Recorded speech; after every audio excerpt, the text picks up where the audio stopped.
I played the Division 2 all the way from level 1 to level 40, as well as the endgame completely solo. In this video, I'm going to highlight my journey every step of the way, starting with the base game, the Warlords of New York DLC, and finally, we'll get into some endgame. Alright, let's get started, shall we? To start, I needed to pick whether or not I want to begin with the main campaign or not. See, if you buy the Warlords of New York DLC, you have the option to skip straight to it, and there's also a level 40 character boost. That would make for the shortest video ever. So yeah, main campaign it is. I will hit up the DLC later in the video though. To start, I had to create my agent. There are a decent amount of options to choose from, but I just need my beanie and glasses. Alright, I'm good to go. So, the Division 2 takes place 7 months after the events of the first game. A vaccine for the green poison outbreak has already been created, and we are essentially past the initial collapse of society. Instead, the Division 2 is all about rebuilding. It's also set in a different city, Washington DC, giving us a new open world to roam around in, and we'll get pretty familiar with the city soon enough. Our journey in DC starts with a call, one from a guy named Manny Ortega. He's put out an alert through Isaac calling for reinforcements as the base of operations is under attack. Thankfully, our agent just happens to conveniently be in the area, so we head to the White House. We get an early look at just how different the vibe and atmosphere is compared to the first title. There's a ton of overgrowth everywhere we look, with nature essentially reclaiming the land. It's not long before we get into our first shootout. Coming from the Division 1, this all feels very familiar, but everything just feels a bit tighter and more fluid. I'll speak more about that as we continue this journey because that might sound a little confusing. In the distance, we see the White House and this large group of a faction called the Hyenas attempting to siege it. They're no match for me and my shoddy aim, however. The game starts us with a basic kit, a pistol, an AR, and a marksman rifle, but we'll be switching things up soon enough. And there it is, the White House. Inside, we meet the man who made the call, Manny. He runs comms in the area and gives us a rundown of the current situation. The JTF is more or less gone and the city has completely fallen apart. There are a bunch of different factions laying claim to different parts of the city, and there are some civilian settlements trying to fight back. We'll be paying them a visit pretty soon. He also mentions that the Division network went dark, so I guess add that to the list of things that we'll have to worry about. We also learn about Kelso and how she's one of the last few Division agents operating in DC. Kelso is an integral part of the story, so we will be seeing her a ton. We say goodbye to Manny and earn ourselves a new nickname. Now we go by the Sheriff. Base of Operations houses pretty much every NPC you'll ever need, but the most important one to start with is the Quartermaster. This dude is responsible for helping us unlock new skills and perks, so we pay him a visit. We first unlock the drone because we didn't really have much of a choice, and we get it equipped. Now, our first order of business is to head to the theater settlement where Kelso is hanging out at. The open world in Division 2 is extremely active and dynamic in comparison to the first game. There are many groups of enemies and activities we'll come across as we go from mission to mission, and it's not even long before we get our first uncommon drop. I will take it. Like the first game, different districts are controlled by different factions. As we progress through the story, we'll run into tougher groups of enemies. This group of losers are enough to get me to level 2. Clearing out enemies and control points is a big way to gain a bunch of XPs as you go from mission to mission, and thankfully there is no shortage of either of those. We finally make it to the theater settlement where we need to talk to someone named Odessa Sawyer. She's pretty much the leader of this place. We find her in her little office drinking away and letting us know that Kelso is already gone. She also tells us that the Hyenas took her daughter in order to get to her. If we get her daughter back, then she'll be indebted to us. Our character doesn't say a single word. Dude just kind of leaves and she can only assume that we didn't just walk away with no intention of ever helping her. We do get our first real mission, however, the Grand Washington Hotel, where her daughter is being held hostage. Like the first game, missions have level requirements and difficulties. We can't really change the difficulty yet, so we'll be playing all the main missions on normal for the whole campaign. Okay, let's head over and meet with Kelso. Kelso destroys half the building, creating a diversion for us to go in through the back. This mission, like pretty much all the other ones, follow the same pattern. Kill a bunch of bad guys, turn a few knobs, pull some levers, then take down a final boss. What makes these missions so fun to me is the variety of areas you fight in. The insane level of detail cooked into all these different mission areas really help in keeping things fresh and fun throughout the playthrough. We kill some more hyenas, using all our tools including our handy drone, we equip some new gear, and continue plowing our way through. Eventually we make it to the rooftop where the final showdown takes place. We need to kill this dude named Saint who doesn't pose much of a problem. Doing so allows us to free Odessa's daughter, who goes by Eleanor, and we get a quick look at Kelso. We're not done just yet though, we need to secure the hotel. Alrighty, that's done, and for our efforts, we hit level 3. Pretty quick progress so far, we're already at the cusp of level 4. Each time we level, we'll get one of these field proficiency catches. These are basically loot rewards for hitting the next level. Sometimes they have usable gear, but most of the time, they're pretty useless. We head back to Odessa and find her and Kelso having a somewhat heated conversation. Kelso wants help. Things in DC are falling apart and support from the settlements would go a long way. Odessa reluctantly offers some of her people to help fight back. Completing this conversation unlocks a few more main missions within this particular area. These missions affect this settlement. Completing these missions not only progresses the main story, but also provides the settlement with some upgrades and allows us to recruit different personnel back at the base of operations, such as a crafting person, a bounty person, and so on. Let's lock in on the next main mission, the Jefferson Trade Center. We're going to there to reactivate an Isaac node and rescue a missing division agent. We're still fighting the hyenas here, so we'll clear some out. I love the scale and size of this mission. We finally found the node deep underground and bring Isaac back to life locally, and now it's time to find that missing agent. Turns out someone named Coyote has the agent hostage and they seem to be torturing him, so now we have a rescue mission on our hands.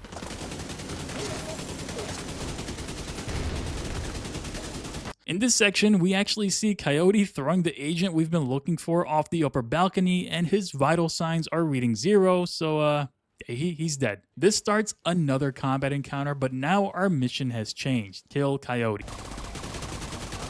And boom, she's dead. This mission is complete and we hit level 4. We also unlock a new skill that we'll need to decide on back at the base of operations. At the base, we get this little cutscene showing us how the work we've done so far has contributed to the rebuilding of the White House settlement. Honestly, none of this really matters to us. It's all just visual progress rather than something that affects our character personally. We talk to the quartermaster and unlock our first perk. Perks in this game are all passive buffs. Some will give us more ammo, more grenade stock, more storage space, and so on. The shade tech we earn from the missions will be used to unlock them as we go forward. I focused on getting all the XP rewards first. Hopefully that'll help us level a little bit faster. Now it's time for our second skill. There are 7 options to choose from, but I wanted something to take the attention off of me and dish out some damage as well. So I naturally went with the turret. We link up with Manny and Kelso. Kelso tells us that she has an idea of where the cure was sent. This cure would help in preventing another major outbreak. Now, this is news to us because we don't know anything about a cure right now. Manny tells us that President Ellis survived a plane crash in DC and that he's being held by one of the factions. Finding him should be the top priority. Kelso disagrees. We need to find that cure first instead, but Manny mentions that the president might be the only one who has access to it, especially if it's somewhere secure. I guess that makes sense. Anyway, that's the main plot, but it'll take a backseat for now. Our next mission involves securing the Viewpoint Museum from the True Sons. This is a new faction that we've yet to encounter. So off we go. There was a control point on my way that I decided to clear for some additional XP and loot, and I also unlocked a safe zone for fast travel and side mission purposes. This is definitely a different vibe than New York City, but you know what? I kind of like it.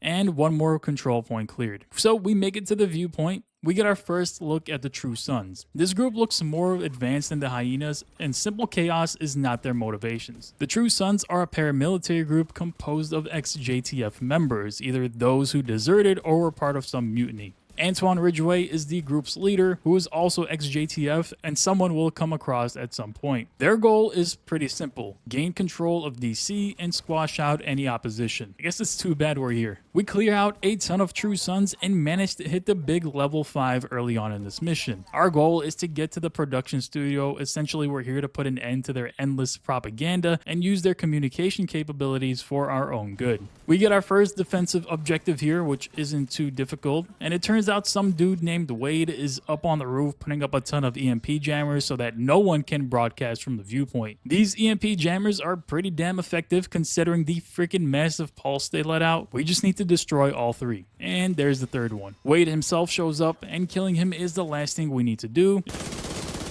And there's mission completed. You won't believe this, but not only do we get to level 6, but we jump all the way up to level 7. Yes, somehow we managed to skip a whole level. I will gladly take it. By the way, if you're enjoying this video and like this type of content, maybe consider subscribing. It's free and it helps me a ton. I head back to the theater settlement since there's someone we can recruit for crafting, and there's also a ton of projects to do. Projects are a good way to gain XP and blueprints for crafting. Donating items or mats that you don't need is usually the way to complete these. I made sure to recruit the crafting person as I knew from my experience in the first division that crafting would be a huge part of my journey. However, that doesn't exactly end up being the case. See, the Division 2, in my opinion, has a better progression journey, as in gear upgrades are more consistent and actually worth equipping compared to Division 1. In that game, I relied heavily on the vendors and my own crafting ability. In this game, there were so many gear drops coming naturally that I upgraded my gear as I simply just played through the story and side missions. Anyway, let's tackle the next main mission, the American History Museum. Here, the True Sons are hiding a bunch of intel, such as interrogation information from hyena prisoners. We need to head there to retrieve that intel for Odessa and also free the hyena prisoners because it might start a riot. Okay, by the way, I lied. I did do a bit of crafting, mainly to get this rare backpack with 3 affixes on it and a ton of armor that will help me out early on. On my way there, I decided to free up a control point and get a nice XP boost. We're coming into this mission at night, which makes the lighting look pretty cool. The True Sons have turned this museum into a makeshift prison, but the fact that this mission takes place in a legitimate museum setting is very fun. You can shoot enemies and also get a bit of a history lesson. The True Sons have these annoying enemies that like to go prone and are super armored. It takes forever to kill them. We also get our first natural blue drop, a machine gun, which I decided to use immediately. We kill some more True Sons along with their reinforcements and hit level 8 midway through this mission. It's always nice to see. Upon hitting level 8, we get something called a milestone cache. This is basically a cache filled with items of a certain rarity. In this case, it's a bunch of blue items. I didn't open any of these caches. I felt like I wanted to earn all the loot I got, so I left these unopened for my whole time in the game basically. Blue drops at this point were coming pretty naturally, which helped in keeping pace with the enemy levels and their damage output. We make it to the prison area, and inside the hyenas and True Sons are fighting each other. I don't need to interrupt them, but there's a bunch of juicy XP running around, so I have to do what must be done. We secure the interrogation data and fend off some reinforcements. Back outside, we have ourselves a named enemy to take down, Captain Briggs. This takes me forever with how this area was set up. It just made for a pretty chaotic fight.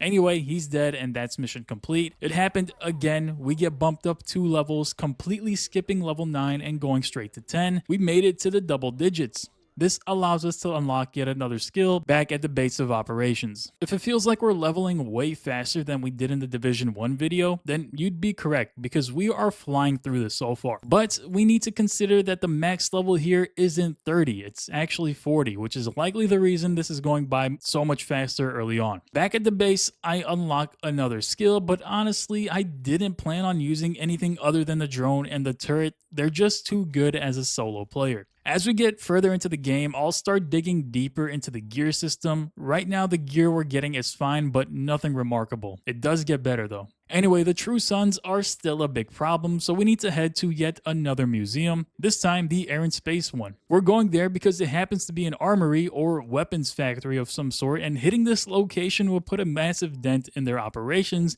so off we go. At this point, we're even above the level requirement, so this should be super easy. At the museum, we eliminate dozens and dozens of True Sons, but this weapons factory has a lot going on in it. Our first goal is to disable these workbenches. We do this by simply unloading bullets into them. We get some more True Sun resistance and head over to the planetarium. This is such a fun little area. It's too bad we had to destroy it.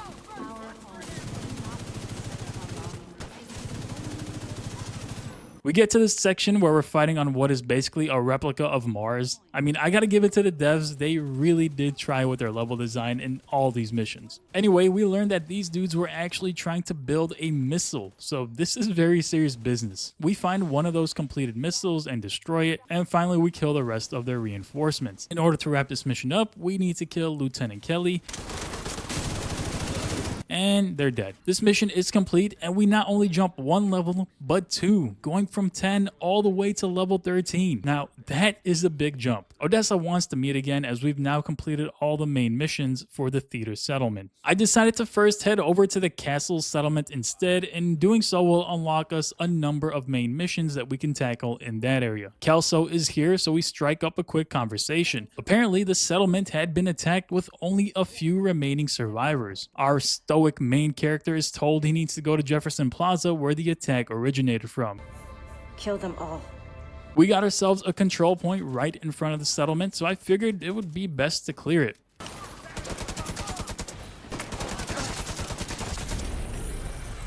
Alright, that's done. We make it to Jefferson Plaza, where our goal here is twofold. First, we need to disable any trains we find so that the True Sons cannot transport their chemical weapons. Secondly, we'll need to eliminate another one of their leaders. This mission takes place a little bit underground, which gave me some Division 1 vibes for sure. We don't stay here too long though, as we need to head up to the hotel after disabling these trains. The hotel lobby looks so fancy, doesn't it? Turns out these guys are weaponizing and producing some contaminants, so we need to put an end to that. We find the lab and disable 3 tanks, and we still need to find some dude named Captain Wilson. This seems to be his operations, so we might as well take care of him while we're here. And there he is in the flesh. It didn't take much to kill him, and we can consider this mission complete. Level 14 is all ours. Let's not waste any time and head straight to the next mission. This time we're heading to the Space Administration Headquarters. Here we can re-establish our local connection back to the Division satellite network. Of course, we'll be fighting the good old True Sons again. You might have noticed that all these missions involving the True Sons usually involve some government facility or establishment like museums or headquarters. We need to remember that the True Sons were the JTF at one point, an organization that was built to help rebuild and protect citizens and likely had privileged access to these locations, which is why we were finding them in such places. It's a rainy night in DC. I always did want rain in the first game, so it's nice having it here. Alright, it's time to let some bullets fly. We fight through floors of True Sons until we make it to the place we need to be, the satellite control room. To re-establish connection to the Shade network, we need to find an antenna, a radio, and this place just happens to have both. In all honesty, this is one of the more annoying missions that the game has. Essentially, we need to go out there and align these huge dishes. The actual alignment process takes forever. While doing this, we'll need to fend off some bad guys as well. Alright, that's the third antenna. Back down we go into a huge combat arena. Here, we're looking for a transmitter to communicate with the satellite. I know, the missions in this game are way more far-fetched compared to the first game. Either way, we escort this giant component to the R&D lab, and here we fight a bunch more of the True Sons, but at least we can see our component moving along the ceiling. We get so close to getting what we need, but a giant explosion puts a stop to our plans. We gotta kill Master Sergeant Steve. What a way to make an entrance. However, he's not too difficult and is dealt with pretty quickly. We re-establish connection to the satellite network and we can consider the mission complete, and we also hit level 15. We head back to the White House and get notified that the base has been upgraded once again. Looks great if you ask me. We get another milestone build filled with purple items. This would be a huge upgrade for us, but like I said, I'm not touching these. I'll wait for a purple to drop naturally. Okay, let's head back to the theater settlement and see what the hell Odessa wants. Hey, sugar. It's good to see you.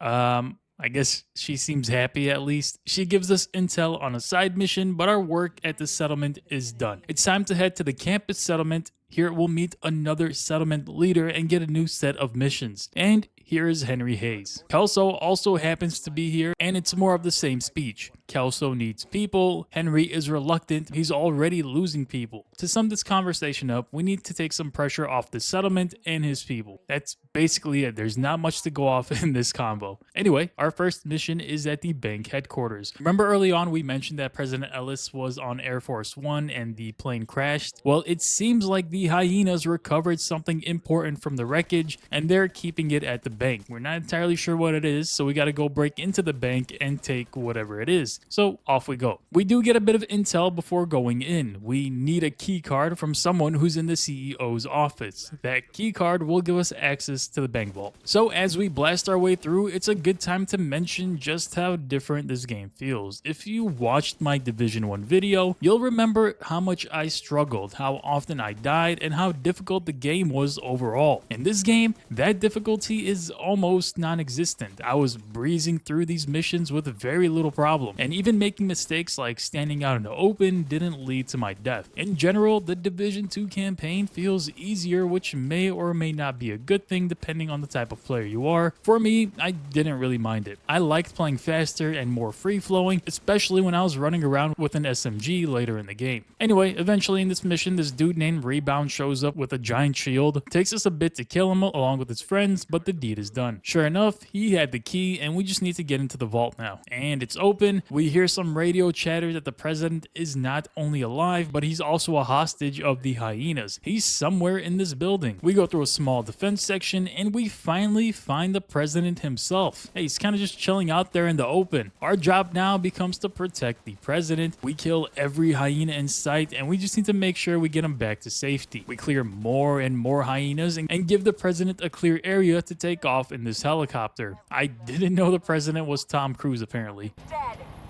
Roach, our pure supply will dry the fuck up if word gets back to the rest of the country. Anyway, our job still isn't done here. We need to kill this dude named Roach.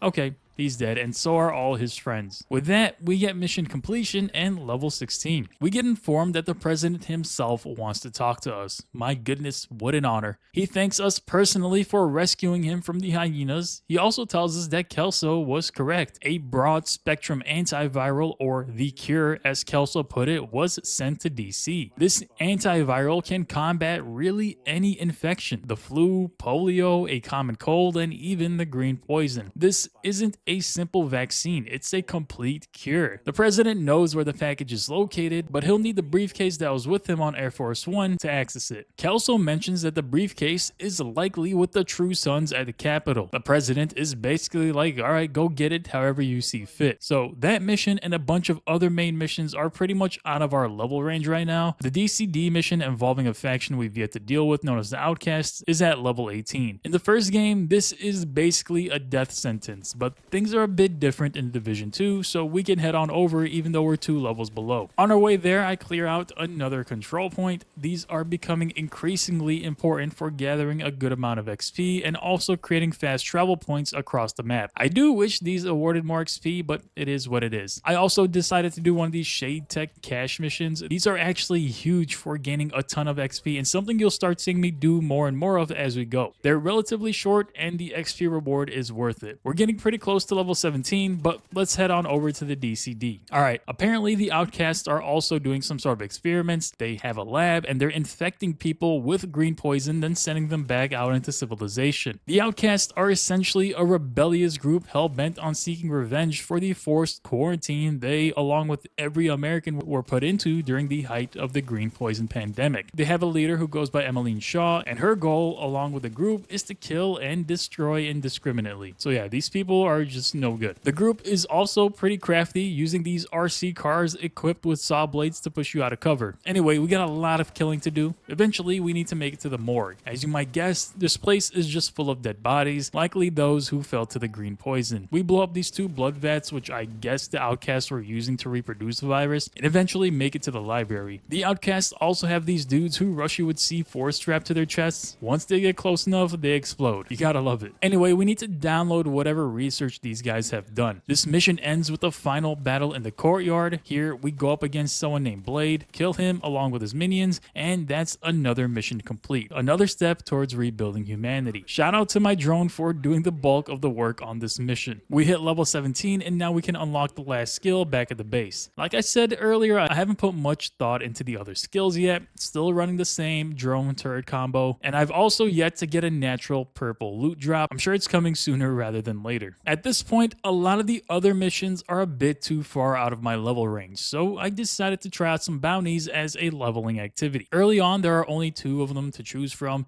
and once you complete them, you can't repeat them. Regardless, there's enough XP here to take me up to level 18. The first bounty goes by the hospice. I don't even want to know how someone earns that nickname. The bounty hunt goes off without a hitch, and we get some XP and some loot that I don't really have any use for. I should mention at this point, I was rocking an all blue inventory. I decided to knock out another Shade Tech mission, and we comfortably make it to level 18. I go back and knock out another bounty for some extra XP. With the next mission sitting at level 20, I felt like I was in a good position to get this done now, so we're off to the Lincoln Memorial. Some main missions in this game are definitely just extra filler, and this is one of them. Basically, the True Sons have the place as an outpost, and we're just gonna push them back and out of what will eventually be a strategic position. Doesn't really have any story significance at all. On our way there, I clear out yet another control point, getting pretty close to level 19 here. We'll fast forward through this mission since it's mostly filler anyway. If only Lincoln knew what was being done to his memorial, man. And this mission, we need to fend off not 1 but 3 named enemies. First we get Hansen, and he's now dead. Then we get Ramos, and he's also dead. Then we get Keats, the most dangerous of them all.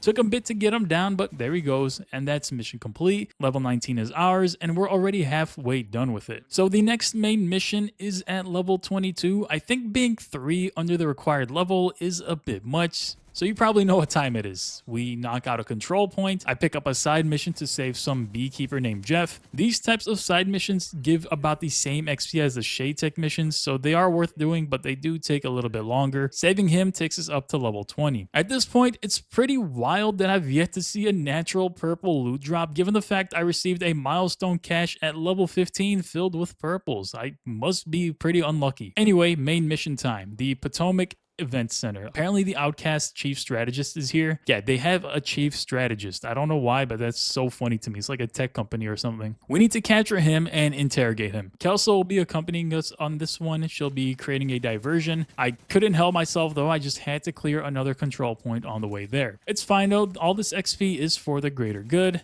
And guess what? We get our first natural purple drop after all my complaining. The best part is me completely missing the sniper shot on the dude who dropped it. A superior rifle granting a solid damage increase and 2 affixes. Not the greatest drop, but I'll take it. We make it to the event center and it looks so welcoming, does it not? This is a pretty long mission, so we'll go through the highlights. The Outcasts know the division is here and they want to help their strategist escape via boat. Our goal is simple: to reach the docks and disable or destroy all of their equipment. So we need to destroy these fishing boats, which takes forever, all while dealing with a constant stream of enemies. Definitely one of the harder missions so far. My drone and turret really put in some overtime. Alright, all the boats have been taken care of. Inside, we find ourselves fighting in a theater, but we continue to do what we do best, which is just to shoot indiscriminately. Kelso makes an appearance and helps us push down the main hall. Inside the concert hall, we find this dude named Lloyd on the big screen. Seems to be dropping some threats our way, and this is definitely the chief strategist. Eventually, this dude named Owl comes out, but we deal with him pretty quickly. And also this guy named Corpulent. You can start seeing how this game is slowly starting to throw harder and harder encounters at us, basically preparing us for the endgame experience. Kelso ends up capturing the chief strategist, and this marks the mission as complete. We also hit level 21 for our efforts, more than halfway to level 40 now. Henry wants to talk to us back at the campus settlement. Remember that dude? I don't blame you if you don't. Anyway, he gives us a side mission the same way Odessa did earlier. Basically, one last mission if we decide to do it. It's not required though. I get stuck on a pole on my way out, but now we have a ton of side missions to choose from, so there are more than enough leveling opportunities around us. I head back to the base of operations and unlock a bunch of perks. Remember, these are all passive and they don't really affect gameplay like they did in the first division. I decided to knock out some more Shade Tech side missions. Completing one gets us closer to level 22, and knocking out another one takes us right to the cusp of it. In the middle of this third side mission, we hit level 22, finally.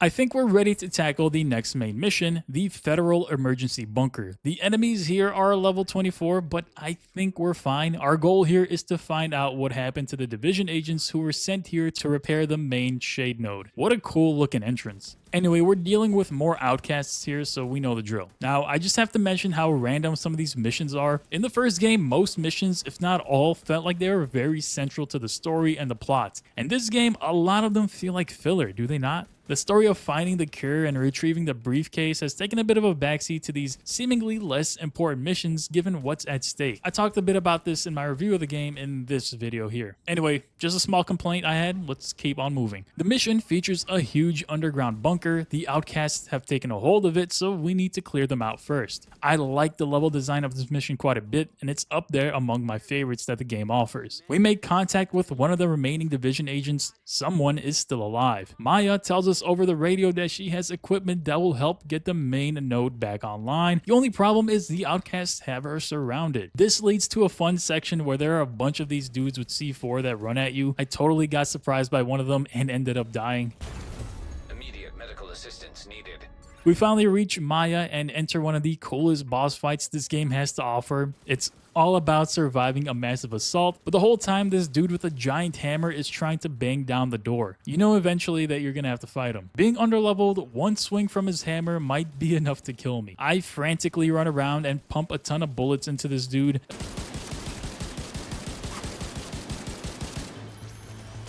Eventually, we get him down, we talk to Maya, and we let her go free. Another main mission complete, and boom, level 23 is ours. We head back to the base of operations to formally activate the Shade Network. Just like that, we're connected to the nationwide network. The president gives us a speech, tells us that this is what it's all about, rebuilding and bringing safety back to America and all that. You get the idea. So it may not seem like it, but that was the final mission in the campaign. Now, all the different factions we've been dealing with have fallen back to their strongholds. Now, to be clear, this is not the start of the endgame. That doesn't begin until much later, and you'll see what I mean by that. We still have a ton of work to do and a bunch of leveling ahead. The lowest level stronghold is level 26, and these missions are no joke, so we'll need to level up and make sure our gear is ready to take on the challenge. So we got a bit of a grind ahead of ourselves. Now, I won't put you through all of it, so let's get a bit of a rundown. I finished the National Archives side mission where we had to take back the Declaration of Independence, and doing so gets us up to level 24. On my way to another side mission, I stopped by to do a supply drop. There was a named enemy hanging out there, so I killed him and ended up getting my first high-end item drop, a named weapon to be exact. Of course, I waste no time equipping it. This weapon ensnares every fourth enemy, granting a damage boost against those who do get ensnared. I was super excited to use this. The next side mission had me ensnaring people to my heart's content. Anyway, I wrap up a pretty long side mission and get halfway up to level 25. I knock out a bounty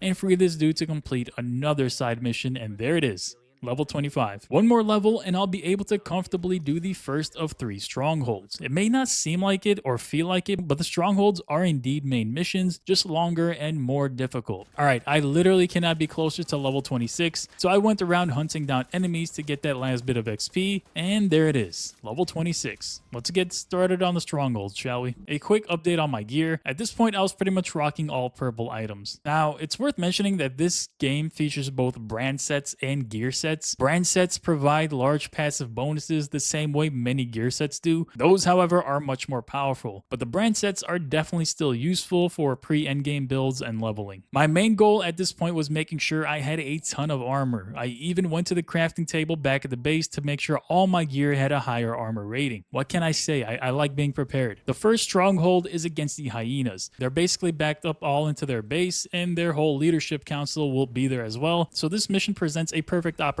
to put an end to their operation. We're heading to the District Union Arena. Like the first game, the Division 2 also features a basketball arena, this time where the Wizards would play. This rainy night makes the arena look even more daunting. We'll be sweeping through this mission systematically. Each floor and each level gets wiped clean. The LMG I replaced my SMG with is just ripping everything to shreds. I was so confident fighting out of cover and just steamrolling my way through. We make our way to the second concourse and hear some chatter over the radio. The leaders are panicking. On the second level, we can see the mayhem these hyenas have caused. We clear out a ton of hyenas and continue pushing our way through. You'll probably notice at this point that we're running into a lot more gold health bar enemies, representing the hardest tier of enemies to go up against. Some of these guys like to set up their own turrets, others are medics who will go and revive down enemies, and in this section we fight our first named enemy, Books. He drops us a blue, I guess thanks a lot, bro. More radio chatter reveals that the hyenas are starting to get more nervous. We make it down to the garage, and here we have a new objective. We need to destroy an armored car. Doing so will reveal the man inside, this guy named Diesel. Heavily armored, and it takes a ton of bullets to bring him down. Eventually, he is dealt with. Back to the arena we go, and here we fight against someone named Dime. This is a dude who's been chatting on the radio the whole time.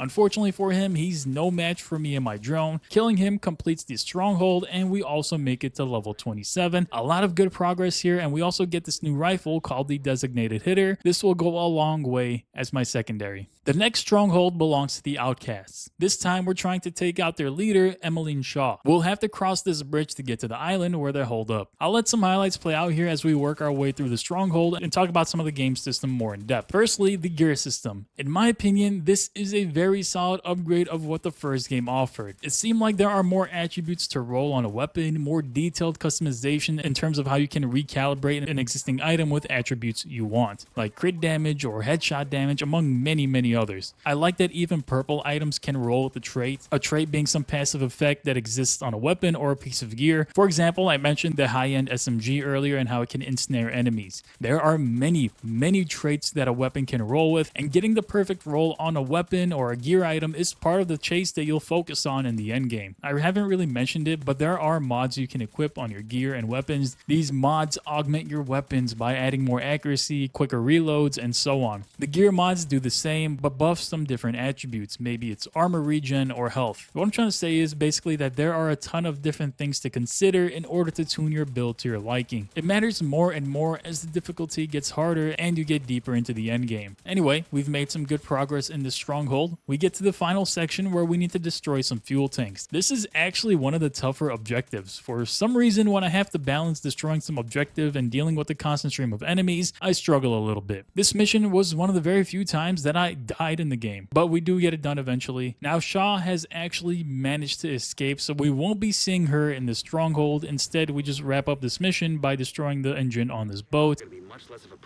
and that's done. And it's also mission complete. We made it to level 28, and we also get this fancy new SMG. With the next stronghold at level 30, I decided to do a tiny bit of grinding. Intercepting this resource convoy bumps us up to level 29, and I knock out a few more side missions.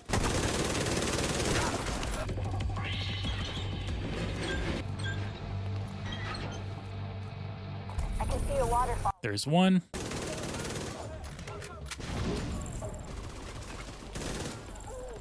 And there's two. And now we just have a tiny bit left to get to 30. Let's do a bounty or two.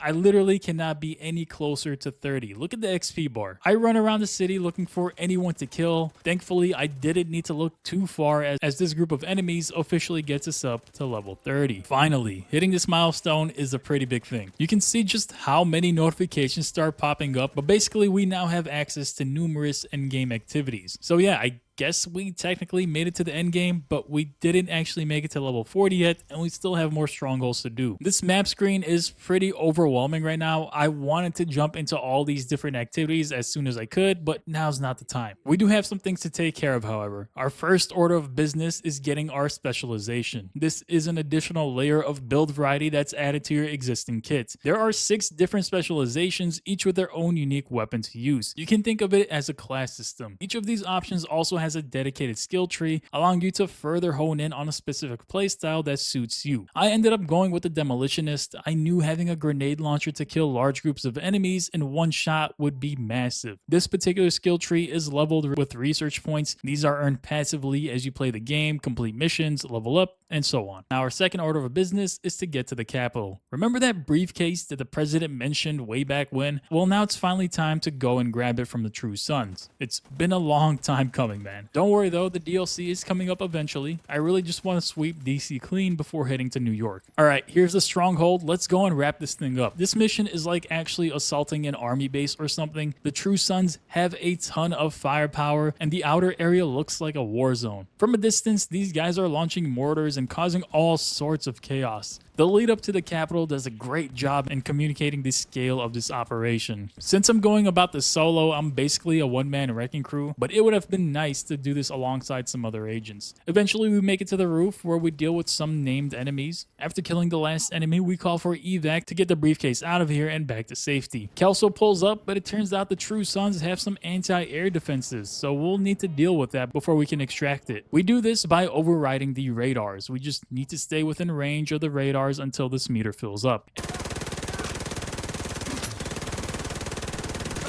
After dealing with both of them, Kelso comes back and we officially extract the briefcase. Now it's time for the final showdown with Antoine Ridgway, the leader of the True Sons. Honestly, I was kind of hoping for something more epic, but we dispose of him pretty quickly. I was expecting some big fight in the same way that the helicopter fight happened in the first division, but this is pretty much it. The Stronghold is complete and we hit level 31. Now upon completing that, you'll notice a small counter pop up next to our character. This essentially marks the end of what I would consider the base game of Division 2. Now a new group of enemies called the Black Tusk have invaded, pushing out all the other factions that we went up against and taking over their strongholds while also replacing them in many of the main missions we've already completed. The Black Tusk are an advanced military outfit. Think of them as the True Sons with better tech and equipment. They introduce new enemy types and we'll need new strategies to take them down. Just kidding, we shoot at them the same way that we've been doing for hours now. They also get their own stronghold called the Tidal Basin. To complete it, we need to redo all the strongholds we've already done, but this time against the Black Tusk. Yeah, I know, I'm thinking the same thing you are. I should also mention that President Ellis is now missing. He sort of just leaves, I guess. It's not really clear. Anyway, I need to redo all these strongholds now, but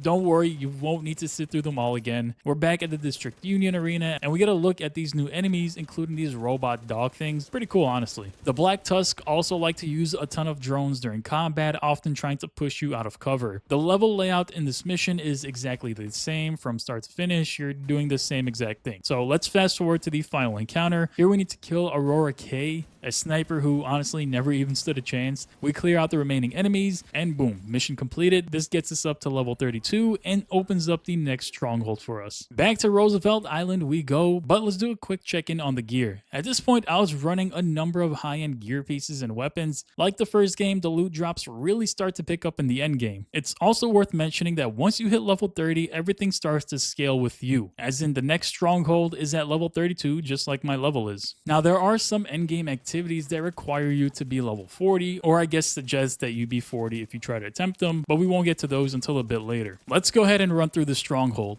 Like the first stronghold, this is the same exact layout and pretty much the same goal. We need to eliminate the Black Tusk leader, which takes us quite a bit given how heavily armored he was, but we take him and his buddies out. That's another stronghold down, but not enough to get us to level 33. Alright, off we go to the Capitol once again. We clear out a ton of Black Tusk reinforcements.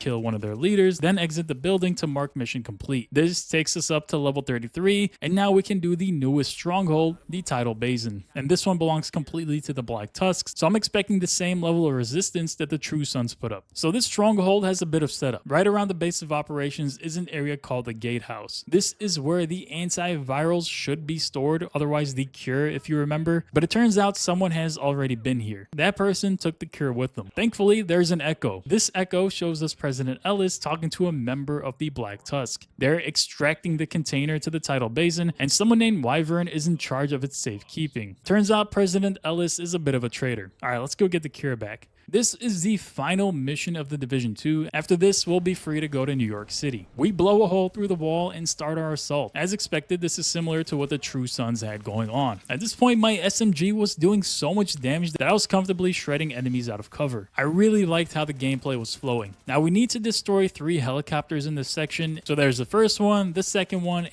and there's the third one. Basically, we're trying to make it so that there really isn't any route for escape. Our next objective is to disable their defenses. This section was particularly annoying because I had 3 different turrets aiming at me. Thankfully, it doesn't take much to disable them. To get the antiviral out, they decide to do it by hovercraft. Now they want to go by sea rather than by air since we took that option out. In this next section, we encounter this warhound that's carrying one of the antiviral cylinders and is trying to make a run for it. I managed to damage it quite a bit before before it makes its escape, then finally get a chance to put it down. We signal the location of the first cylinder. Now we must go get the second, and that's done. Time to get to the hovercraft. Secure the rest of the antivirals. The support team will protect the cylinders.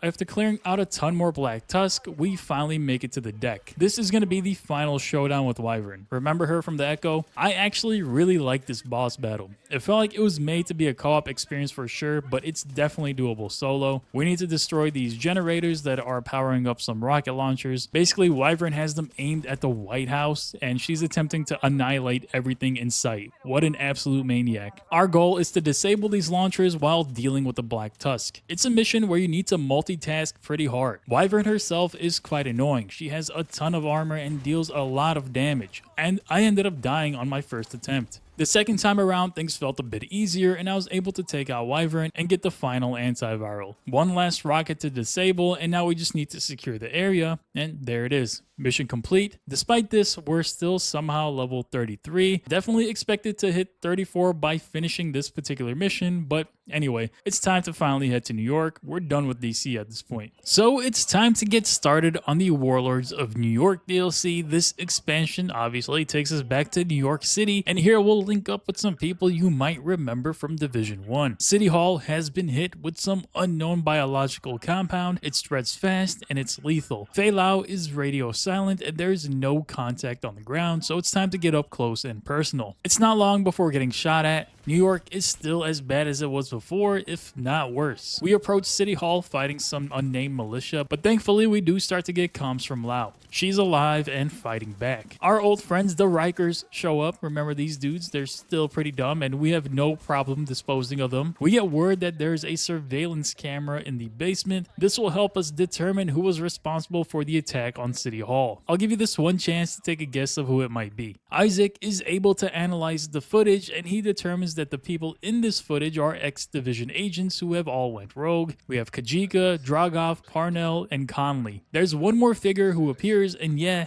it's our old friend Aaron Keener. He played a huge role in the first game, so much so that they dedicated this DLC to him. He's been working on his own virus and now he's starting to weaponize it. He's a very, very dangerous person. We meet back up with Kelso and she tells us it's time to head to Haven, the settlement where everyone seems to have fallen back to. Yeah, this area looks really, really well done. You realize this could have happened anywhere. Amherst. We get to Haven and they don't really like the division around here anymore. They feel like we're partly responsible for the chaos that has ensued, and honestly, they're not too far off with that. Most of the time, we're going up against Rogue Division agents. We meet Fei Lao and Paul Rhodes along with Roy Benitez. These are all returning characters from the first game. Paul absolutely hates the division and does not want to work with us. The other two try convincing him, and he eventually agrees, but only for us to deal with Keener. Then we need to get the hell out. Alright, let me quickly set up how this DLC works. We don't know exactly where Keener is. Instead, we'll need to find him by taking down his accomplices. To do this, we'll need to find the last known location of each of them. Each questline in this DLC centers around tracking them down, which eventually leads to a final showdown against them. Each enemy is unique in how they fight, what they're capable of, as well as the lead up to the actual fight. So I'll start with the Quarantine Skyscraper questline. We also hit level 34, only 6 more to go. The manhunt for Kajika kicks off, and you'll see a series of 4 triangles just to the right of the screen. This means we have 4 different objectives to complete. The next objective in this quest line has us fighting against the cleaners. Remember these guys? Still annoying as ever, but always satisfying to blow up their gas canisters. I like how these interiors have also started to overgrow, similar to what we saw in DC. We finally run into Kajika, but we'll be seeing him over and over again. Every time we whittle his health down, he'll run away and basically reset. The cleaners have a serious operation down here, using a huge drill for harvesting what I assume is oil. We eventually blow up their giant drill and continue our hunt for Kajika. Finally, we find him. He loves throwing these stun mines literally everywhere. To be honest, it's a pretty fun fight with a lot going on, but my damage output at this point was so high that it didn't take too long to put him down. Killing him awards us with a named weapon and also a new skill. We get to use those shock traps now. This DLC introduces 4 new skills, and we'll be acquiring the rest as we go. We grab some intel and consider the mission complete. We also hit level 35. Down goes Kajika, and now we have the freedom to go and find any of the other 3 remaining targets. I also get another milestone cache. This one is filled with a gear set, and I won't lie, I was tempted to pop it open, but I won't be using that. Let's hunt down the next target. We'll go with Parnell. This dude is apparently a genius with tech, and his drones are a big problem. For the sake of time, we'll fast forward to the fight against him. This fight is particularly interesting because he'll be able to put up these decoys of himself. The only real way to identify which one is the real him is by seeing where the shots and the flash are coming from. He'll pop up on the higher levels of this arena. We just need to whittle him down. Eventually he'll give up and come meet us on the lower level, and he's done. We get ourselves a new weapon and a new skill. We can now throw those decoys as well, and we hit level 36. We do have one more mission in Parnell's questline. Killing him was not enough, so we had to head over to a location of his remote server to grab some data. I'll speed through this. It's kind of a long mission, and there's a ton of defending we need to do. Completing this mission actually ends up taking us to level 37. Just 3 more to go until we hit the max level. Alright, we got 2 more targets for our manhunt, James Dragov and Vivian Conley. Let's take down Conley next. Here we'll be dealing with the cleaners throughout her manhunt. Like the other manhunts, we'll need to systematically locate her. This includes clearing out a ton of outposts and areas that she was once at. We hit level 38 by completing one of the missions in her questline. We make it to the cleaners refinery compound, which I admit is one of the cooler looking areas. In fact, I'll just say this one to cover the rest of the DLC so I'm not repeating myself time and time again. Like the base game and the first game, the level design is very well done. I love fighting through these areas, whether inside or outside. They're all just very fun to go through. We destroy this massive oil refinery while we're at it. Honestly, the cleaners have some very serious engineering skills. The mission takes us to this massive tanker where there is this crane that spews fire everywhere. Now that is a good defensive system. Eventually, Conley comes out of hiding and we spray her down. She seems to explode, and that marks the end of Conley and her questline. We get a new skill for our efforts, the sticky bomb, which inflicts burn damage. Now we still need to kill Dragov, and then we'll get to deal with Keener. Alright, looks like we're headed to Wall Street. That's where Dragov's compound seems to be located, and we're right at the cusp of level 39, and we managed to reach it simply by discovering a new area. Gotta love when that happens. Upon arriving, there's this giant truck that launches nades and has a machine gun as well. We need to shoot its weak points, and it has a bunch of them.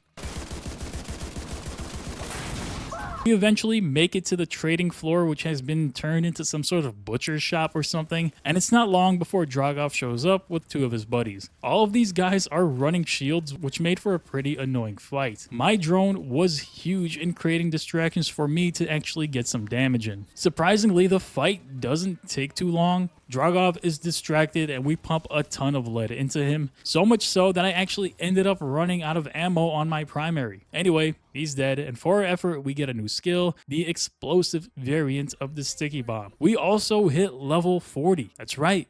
We did it all the way from level 1 to level 40. This opens up a ton of new content, but I'm not gonna let Keener get away. I do a quick update of my gear, and at this point, I'm running all high-end gear. What's interesting is that we haven't gotten a single green piece of gear to drop, or in other words, a set item, but they'll be coming soon enough. Hopefully. Anyway, now it's time for the final showdown. We know where Keener is going to be, and it's our duty to put an end to his madness. Now, there are a few missions between us and getting to Keener, but this video is running a bit long now, so let's get some highlights going. We board a ferry after taking down a bunch of the Black Tusk forces. Kelso is also here, and I'm not sure why she thought it would be a good idea to take a ferry to Keener's location, knowing the kind of firepower the Black Tusk have. Unsurprisingly, the ferry gets attacked as we approach the island. I'm not sure what they expected. Anyway, we make it back on land, and the Black Tusk is out in full force. We need to disable this giant machine called the Razorback by targeting its weak points. Weak points.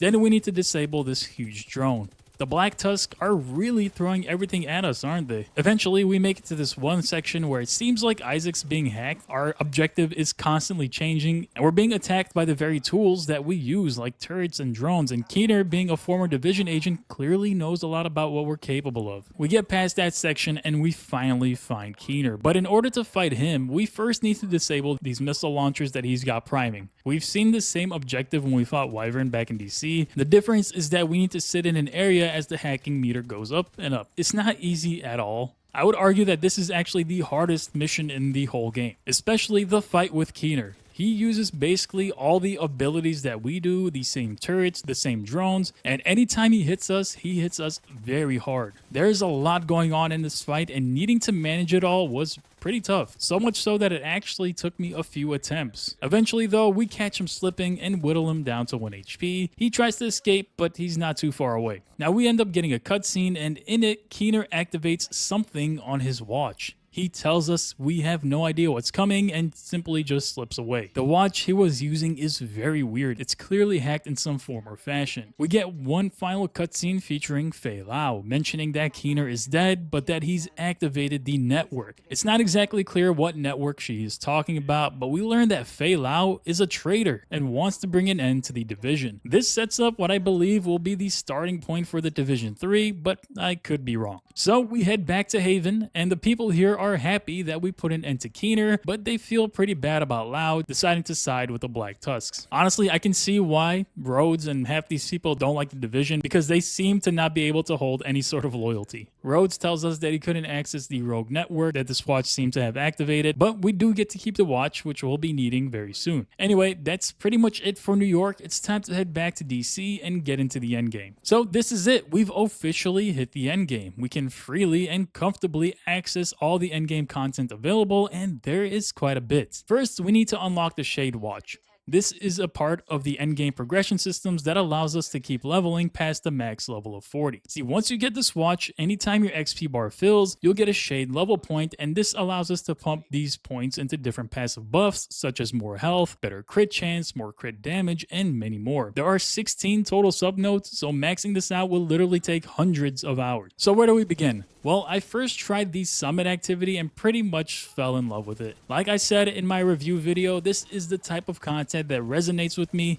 Repeatable and near endless activities that throw randomized enemies and arenas to fight in. Yeah, that's kind of my thing. Of course, the summit has a bunch of rewards as you progress, and every 10 floors you'll find yourself in a boss fight. Now, because this game doesn't have a reachable goal like World Tier 5 the way the first game did, my end goal ended up being to simply experience all the different endgame modes that are soloable, and there are quite a few. After the summit, I tried to do the opposite activity called the Descent. This is a roguelike mode where you don't actually use any of your own gear. Instead, you gain gear and traits as you go. I felt like this was a little underwhelming, to be honest. I didn't end up playing it too long. I maybe tried it 2 or 3 more times, but I ended up dropping it. I then tried this mode called the Countdown, where there's a timer running on the screen. In this mode, there are a bunch of different objectives to complete, all while doing it within the allotted time. I would highly recommend doing this particular activity with some other players, as doing it solo was a pretty big challenge, and I was only doing it on normal difficulty. Either way, it did feel pretty rewarding to finish it. For my efforts in the Countdown, we did end up getting our first exotic item. It looks pretty damn cool, but its effectiveness in combat wasn't that great, and it didn't really fit my playstyle. In the end game, there is something called targeted loot. Essentially, different missions and strongholds that are repeatable have an increased chance of dropping a certain gear set item. I like this feature a bunch, and I used it quite a bit. Now, I did try the Dark Zone for a little bit, but it seems really different from the first one, and I'm not much of a PvP player, so I honestly didn't spend much time here, and I can't really share much of an analysis on it. Now, I did also try rerunning some missions on harder and harder difficulties, and yeah, you definitely fight more gold-named enemies, and the hardest difficulty is definitely not one that you can mess around in. There are 2 8-man raids, but I did not participate in them, and there are also incursions you can do, but those are also a co-op activity, which I didn't bother doing. So yeah, I guess that's basically it. We made it from level 1 all the way up to level 40 and into the end game. My favorite activity ended up being the summit, and I'll be completely honest with you guys, I am still playing this mode to this very day. Anyway, that's going to be the video. Thank you guys for joining me on another journey. If you want to see the same thing done in the Division 1, go ahead and check out the video on my channel. And if you made it this far, you might as well subscribe. Thank you guys, and I'll see you all in the next one.